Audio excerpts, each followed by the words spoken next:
আপনি যদি অ্যাডভেঞ্চার হয়ে থাকেন তাহলে তো কথাই নেই। আজকের পর্বটি তাদের জন্য যারা সবচাইতে বেশি ঘুরতে পছন্দ করে। আর ঘোরাঘুরির এই পর্বে নিয়ে এসেছি পৃথিবীর 5টি দর্শনীয় ভ্রমণ পিপাসু স্থান। কম খরচে ঘুরে আসতে পারবেন দর্শনীয় স্থানগুলোতে। তো চলুন শুরু করা যাক। প্রথমে রয়েছে পৃথিবীতে যত বড় বড় ফুলের বাগান রয়েছে তা প্রায় সবই নেদারল্যান্ডসে। তেমনি ইউকেন হব, এটি বিশ্বের বৃহত্তম ফুলের বাগান। একে কিচেন গার্ডেন বা গার্ডেন অফ ইউরোপ বলা হয়। পঞ্চদশ শতাব্দীর যাত্রা শুরু করা এই বাগানটি বর্তমান জমির পরিমাণ প্রায় 80 একর।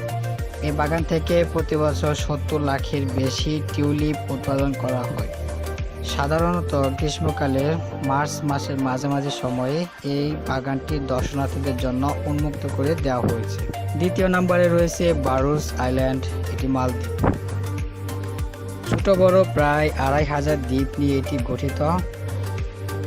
সবগুলো দ্বীপই অপার সৌন্দর্য বহন করে সমুদ্রের বুকে স্থান করে নিয়েছে। পর্যটকদের কাছেও মালদ্বীপ একটি অন্যরকম আকর্ষণ।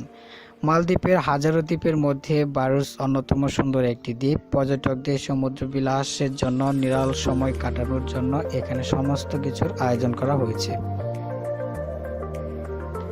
তৃতীয় নম্বরে রয়েছে সালার দে ইউনিং, বলিভিয়া। সালার দে ইউনিং পৃথিবীর বৃহত্তম আয়না।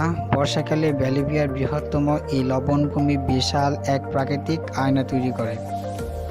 লবণের এই আশ্চর্য মরুভূমিকে দেখার জন্য প্রতি বছর ছুটে আসে হাজার হাজার পর্যটক ও ফটোগ্রাফাররা।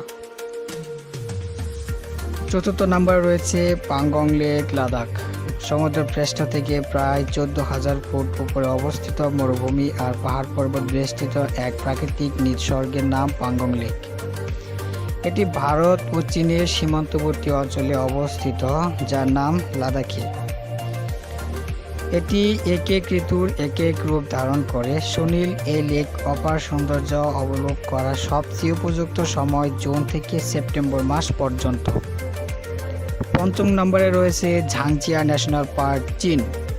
এই ন্যাশনাল পার্কটি চীনের হুনাং প্রদেশে তিয়ামে পর্বতে অবস্থিত।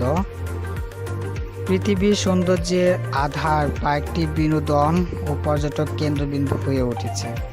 পার্কটিতে 1400 ফুট উপরে নির্মাণ করা হয়েছে অসম সৌন্দর্যের এক কাচের সেতু।